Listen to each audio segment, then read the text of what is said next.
अस्सलाम वालेकुम तलबा। आज के इस वीडियो में हम 10वीं जमात रियाजी हिस्सा दुअम मुहद्दिदी इल्म हिंदसा कोऑर्डिनेट ज्योमेट्री, इसमें क़तए ख़त की तकसीम, हिस्से का ज़ाब्ता और सेंट्रॉइड फार्मूला ये समझेंगे और इस बिना पर मश्क हल करेंगे। क़तए ख़त की तकसीम। ए बी एक क़तए ख़त है, उनके दरमियान में एक नुक्ता पी इस तरह है कि नुक्ता पी ए बी को इस तरह तकसीम करता है। ए से पी तक 6 फासला और पी से बी तक 10 इकाई फासला है। तो अब अगर हम इसे लिखना चाहे कि इसकी तकसीम, चूँकि यहाँ दिया हुआ है शक्ल में ए पी बराबर 6 और पी बी बराबर 10, हम इसे तकसीम करते हैं ए पी बटे पी बी बराबर 6/10। अब इसकी जितनी आसान सूरत मुमकिन हो उसे कर ले, यानी अगर 2 से तकसीम करें तो 2 तिया 6 और ये 2 पंचे 10। इसके आगे मज़ीद तकसीम नहीं होगा, यानी हो सकता है लेकिन आशारिया में आएगा और हमें कसर की सूरत में रखना है, उसे अशरी सूरत में नहीं रखना है। तब अब इस बिना पे कह सकते हैं ये भी ए पी बटे पी बी है कि नुक्ता पी क़तए ख़त ए बी को 3/5 में तकसीम करता है, यानी ए पी निस्बत पी बी यह है 3/5।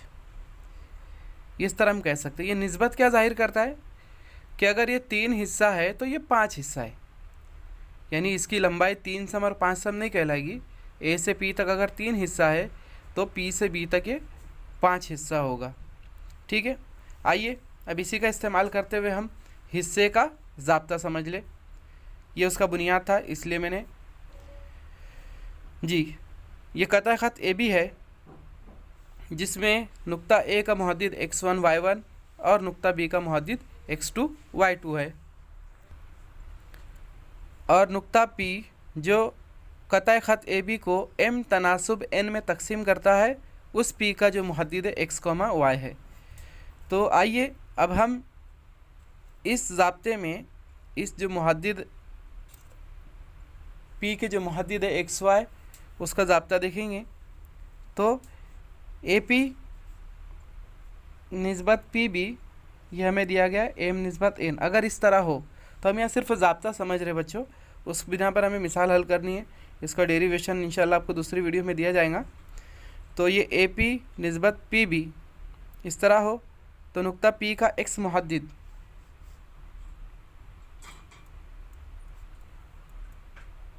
ये किस तरह लिखेंगे इसे याद रखिए। देखिए बच्चों, x इज़ इक्वल टू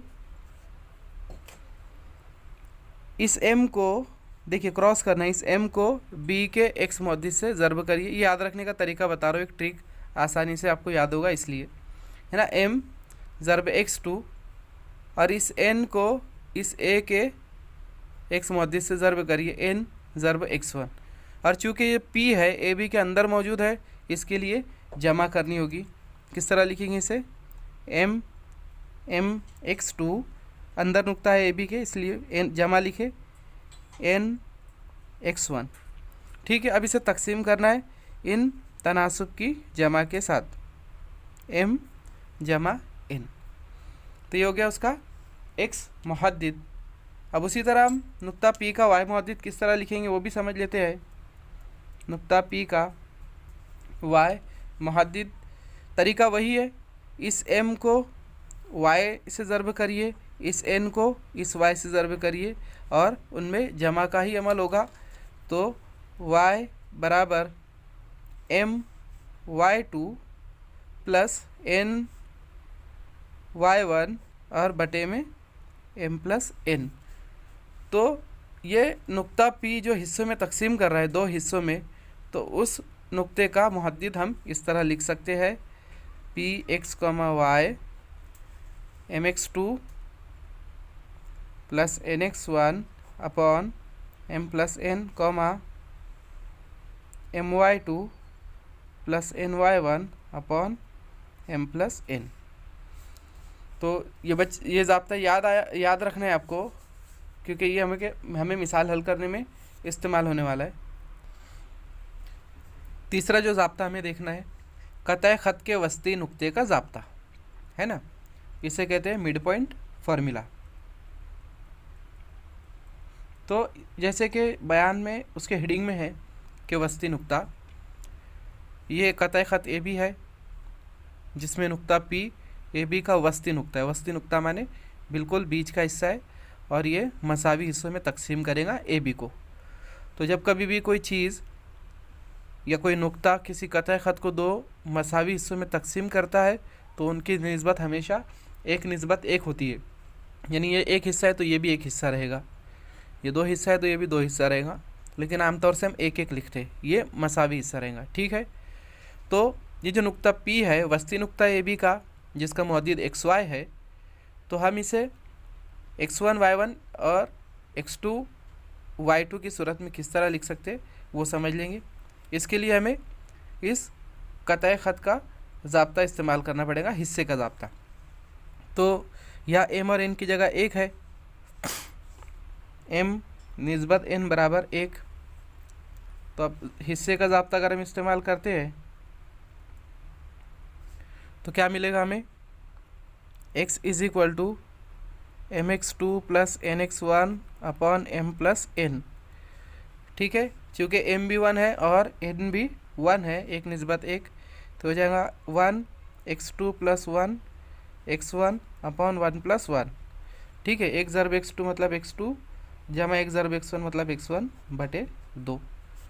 उसी तरह हम यहाँ पे m n की कीमत 1 रखिए, y2 y1 का ज़ाब्ता मिलेगा हमें m y2 plus n y1 upon m plus n बराबर निस्बत 1 है, 1:1, तो m की कीमत होगी 1 जमा n की कीमत होगी 1 y1 बटे 1 जमा 1, 1 ज़रब y2 मतलब y2 प्लस 1 ज़रब y1 मतलब y1 अपॉन 2। तो हमें xy यानी नुक्ता P वस्ती नुक्ते के मुहद्दिद x1 x2 और y1 y2 की सूरत में मिले, तो px, y हम इस तरह लिख सकते हैं x2 plus x1 upon 2 y2 plus y1 upon 2। तो यह हमें मिला वस्ती नुक्ते का ज़ाब्ता, इसे भी हमें याद रखना है। आइए अब हम आखिरी ज़ाब्ता समझते हैं, हिंदसी मरकज़ का ज़ाब्ता।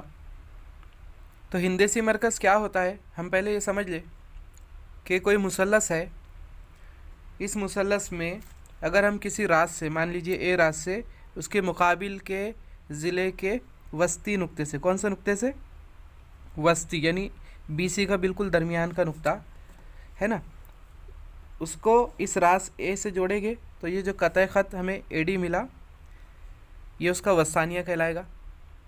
उसी तरह B से मुकाबिल के ज़िले के वस्ती नुक्ते के जोड़ने से दूसरा वस्तानिया कहलाएगा, और C के मुकाबिल ज़िला AB के वस्ती नुक्ते को जोड़ने से एक तीसरा वस्तानिया मिलेगा।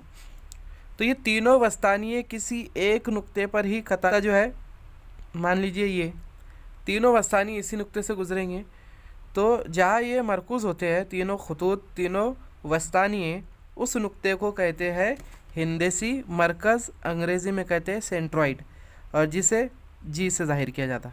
समझ में आ रहा है बच्चों? तो ये नुक्ता क्या है, हमने इसकी पहली खासियत देखी कि तीनों वस्तानियों से